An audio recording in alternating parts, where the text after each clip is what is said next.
രണ്ട് വെടിയേച്ചകൾക്ക് ശേഷം 2 ദിവസം അണ്ണനെ ഈ വഴിക്കൊന്നും കാണാനില്ലായിരുന്നു കേട്ടോ. ട്രംപ് നമ്മുടെ എക്സും തുറന്നു നോക്കിയിട്ടില്ല, ഒന്നും തുറന്നു നോക്കിയിട്ടില്ല, എവിടെയും കാണാണ്ടായിരുന്നില്ല. അങ്ങനെ വെടിയൊച്ചകളൊക്കെ ഒന്ന് നിലച്ച് എല്ലാം ഒന്ന് ശാന്തമായതിനു ശേഷം അണ്ണൻ ഇതാ വീണ്ടും വന്നിരിക്കുകയാണ് ഇറാൻ ആൻഡ് ഹോർമൂസുമായിട്ട്. പുതിയ അവകാശവാദം എന്ന് പറയുന്നത് ഇറാന്റെ നേതൃത്വത്തിൽ വൻ പ്രതിസന്ധിയാണ്. അപ്പൊ അതുകൊണ്ട് തന്നെ ഹോർമൂസ് തുറക്കാൻ ഇറാൻ സഹായം അഭ്യർത്ഥിച്ചു, അമേരിക്കയോട് അഭ്യർത്ഥിച്ചു എന്നാണ് പറയുന്നത്. അപ്പൊ ഈ പറയുന്ന അവകാശവാദങ്ങളൊക്കെ എന്താണ്?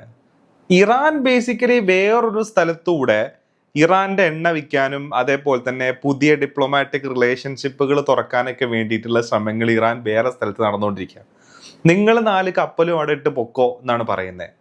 ഞാൻ എൻ്റെ കഴിഞ്ഞ ദിവസം ഒരു വീഡിയോയിൽ പറഞ്ഞിട്ടുണ്ടായിരുന്നു, ഇറാൻ ബേസിക്കലി പ്രതിസന്ധി അനുഭവിക്കുന്നുണ്ട്. അത് എണ്ണ കുഴിച്ചെടുക്കുന്നതും അതേപോലെ തന്നെ എണ്ണ വിൽക്കുന്നതുമായി ബന്ധപ്പെട്ടുള്ള കാര്യത്തിലാണ്.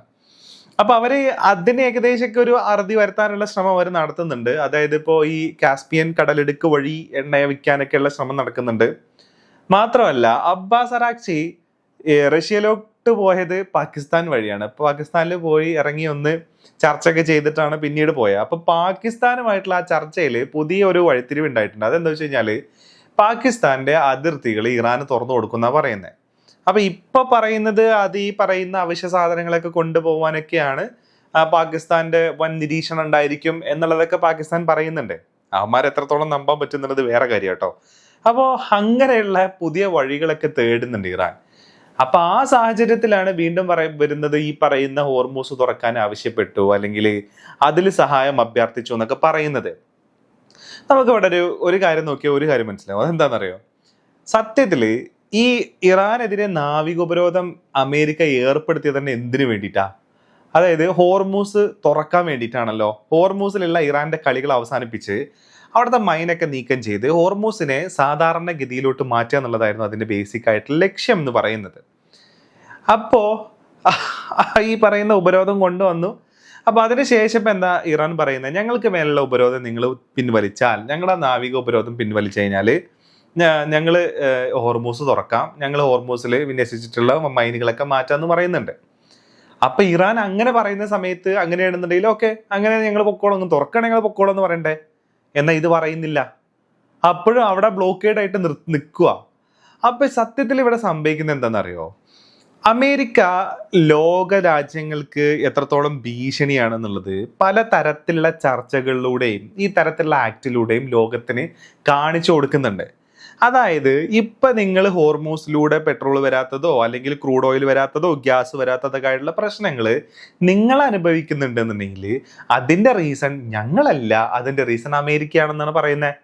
അതായത് ഞങ്ങൾക്കെതിരെ ഏർപ്പെടുത്തിയിരിക്കുന്ന ഉപരോധം പിൻവലിച്ചു കഴിഞ്ഞാൽ എന്ത് ചെയ്യാം, ഞങ്ങൾ ഹോർമൂസ് തുറക്കാന്നാ പറയുന്നേ. അത് മാത്രമല്ല, ലെബനോനില് വെടിനിർത്തൽ സംഭവിച്ച സമയത്ത് ഇറാൻ ഹോർമൂസ് തുറന്നിട്ടുണ്ടായിരുന്നു. ഓക്കെ, ഞങ്ങൾ ഹോർമൂസ് തുറന്നു, ഇനി കപ്പലുകൾക്കെല്ലാം പോവാം, പക്ഷെ ഞങ്ങളുടെ മോണിറ്ററിംഗ് ഉണ്ടായിരിക്കും എന്നാണ് അവർ പറഞ്ഞത്. അങ്ങനെയാണെന്നുണ്ടെങ്കിൽ ആ സമയത്ത് അവിടെയുള്ള ബ്ലോക്കേഡ് തീർത്ത് അമേരിക്ക പോകണ്ടേ? അപ്പൊ അമേരിക്ക പറഞ്ഞു അങ്ങനെയാണെന്നുണ്ടെങ്കിൽ ഞങ്ങൾ ബ്ലോക്കേഡ് തീർക്കത്തില്ല, ഞങ്ങൾ അവിടെ ബ്ലോക്ക് ഇട്ടുകൊണ്ടിരിക്കുന്നു. അങ്ങനെയാണെന്നുണ്ടെങ്കിൽ ഒരുത്തനും പോകണ്ട, ഞങ്ങളും ബ്ലോക്ക് ആക്കുമെന്ന് പറഞ്ഞിട്ടാണ് ഇറാൻ ഇപ്പൊ ഈ ബ്ലോക്കിലോട്ട് പോയേക്കുന്നത് എന്നുള്ളതാണ്. അപ്പൊ പ്രതിസന്ധി ലോകത്ത് നമ്മൾ അനുഭവിക്കുന്നുണ്ടെന്നുണ്ടെങ്കിൽ അതിന്റെ റീസൺ എന്ന് പറയുന്നത് ഞങ്ങളല്ല. ഞങ്ങൾക്ക് നേരെ ആക്രമണം നടത്ത്, ലോകത്തില് പല രാജ്യങ്ങളുടെ മേലും കുതിര കയറുകയും അവിടുത്തെ ജനങ്ങൾ തിരഞ്ഞെടുക്കപ്പെട്ട സർക്കാരിനെ അട്ടിമറിക്കുകയും കൊല്ലുകയും ഈ പണിയൊക്കെ ചെയ്യുന്നത് അമേരിക്കയാണ്.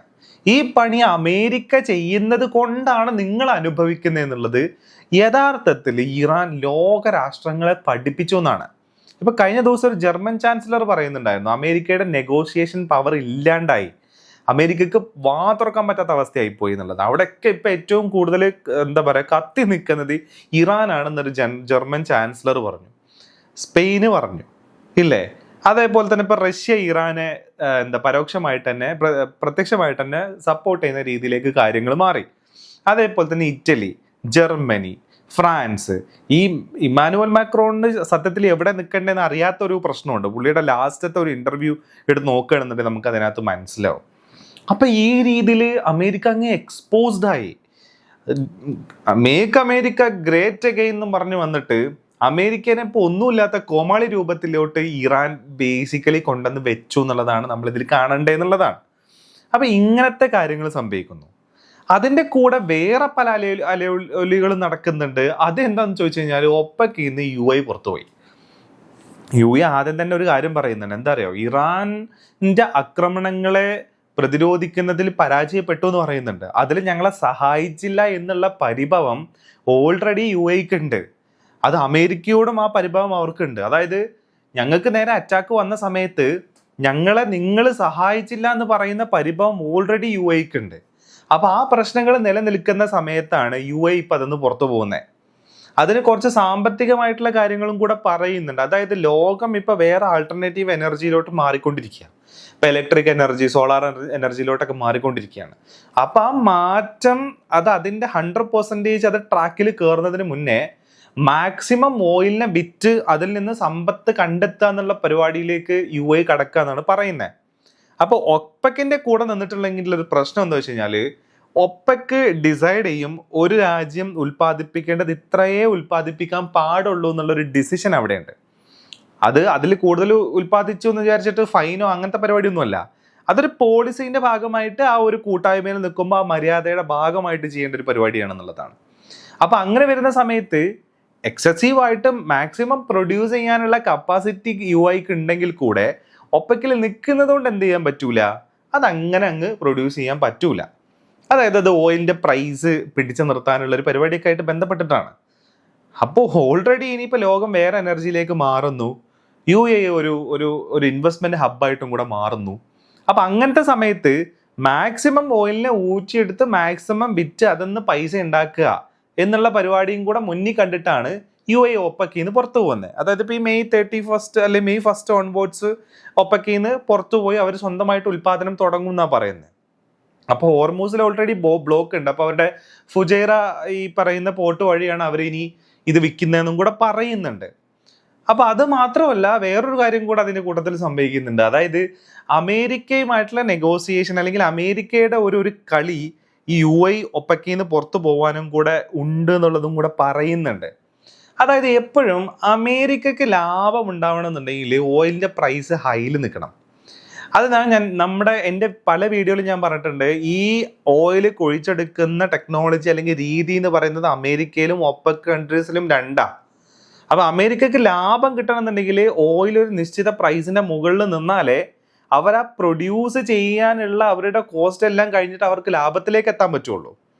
മാത്രമല്ല ഈ പറയുന്ന ഒപ്പക് കൺട്രീസിൽ ഗവൺമെന്റ് ആണ് ഇത് കൺട്രോൾ ചെയ്യുകയും തീരുമാനിക്കുകയും ചെയ്യുന്നുണ്ടെങ്കിൽ അമേരിക്കയിൽ അത് പ്രൈവറ്റ് കമ്പനീസ് ഒരിക്കലും അത് നഷ്ടത്തിലേക്ക് പോകാൻ സമ്മതിക്കത്തില്ല.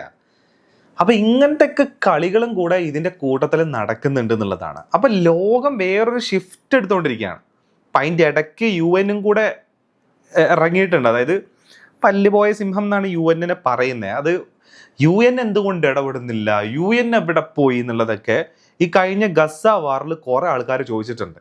ഗസ വാർ ഏകദേശമൊക്കെ ഇങ്ങനെ പോയിക്കൊണ്ടിരിക്കുന്ന സമയത്ത് ആൾക്കാർക്ക് മനസ്സിലായി, ഇതുകൊണ്ട് വലിയ കാര്യമൊന്നും ഇല്ല ഇനിയിപ്പോ എന്നുള്ള സാധനം. അപ്പോൾ ഈ പറയുന്ന ഹോർമൂസിന്റെ കേസിലേക്ക് അല്ലെങ്കിൽ ഇറാന്റെ അമേരിക്കനെ ഇൻവേഷനിലോട്ട് വരുന്ന സമയത്ത് ആരും UN കുറിച്ച് സംസാരിക്കുന്നില്ല.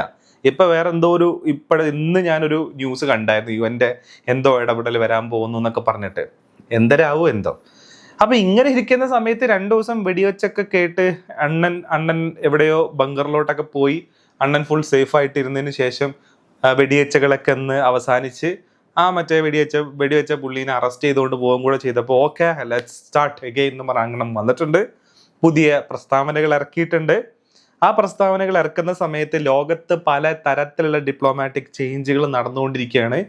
ഇറാൻ 40-45 വർഷമായിട്ട് ഈ പറയുന്ന എന്താ പറയുക ഉപരോധത്തിൽ നിൽക്കുന്ന ഇറാനെ വീണ്ടും ഒരു ഉപരോധത്തിലൂടെ കീഴ്പ്പെടുത്തുക എന്ന് പറയുന്ന അമേരിക്കയുടെ ദിവാസ്വപ്നം അല്ലെങ്കിൽ ആ ഒരു വ്യാമോഹമായിട്ട് അതിൻ്റെ യാതനകൾ പേറി കുറേ മനുഷ്യന്മാർ ഈ പറയുന്ന കടലിൽ ഡിസ്ട്രോയേഴ്സിൻ്റെ അകത്ത് കുറേ മനുഷ്യർ അവിടെയുണ്ട്. എവിടെ നിന്നാണ് ഒരു ഡ്രോൺ വരുന്നത്, എവിടെ നിന്നാണ് ഇവരുടെ ഈ കൊതുക് ബോട്ട്, അതായത് ആ കൊതുക് പട്ടാളം എപ്പം കയറി വരുന്നൊക്കെ കണ്ണും വീഴ്ച രാത്രി ഉറക്കമില്ലാണ്ടിരിക്കുന്ന കുറേ ടീമുകൾ അവിടെയുണ്ട്. അപ്പോൾ നിങ്ങളൊക്കെ അവിടെ നിന്നോ, ഞങ്ങൾ ഞങ്ങളുടെ പണി നോക്കിക്കോളാം എന്ന് പറഞ്ഞിട്ട് ഇറാൻ വേറെ സൈഡിൽ കൂടെ കാര്യങ്ങൾ പോകുന്നത്. അപ്പോൾ ഇങ്ങനെയാണ് ഇത് പോകുന്നത്. ഇന്നോ നാളെയോ മറ്റന്നാളെയോ ഒന്നും അവസാനിക്കാൻ പോകുന്നില്ലാത്ത ഒരു നീണ്ടു നിൽക്കുന്ന ഒരു കോൺഫ്ലിക്റ്റിലോട്ട് അമേരിക്കയെ ഇറാൻ തളച്ചിട്ടു ഇതിൽ എന്നുള്ളത് നമുക്ക് വ്യക്തമായിട്ട് വേണമെങ്കിൽ പറയാം.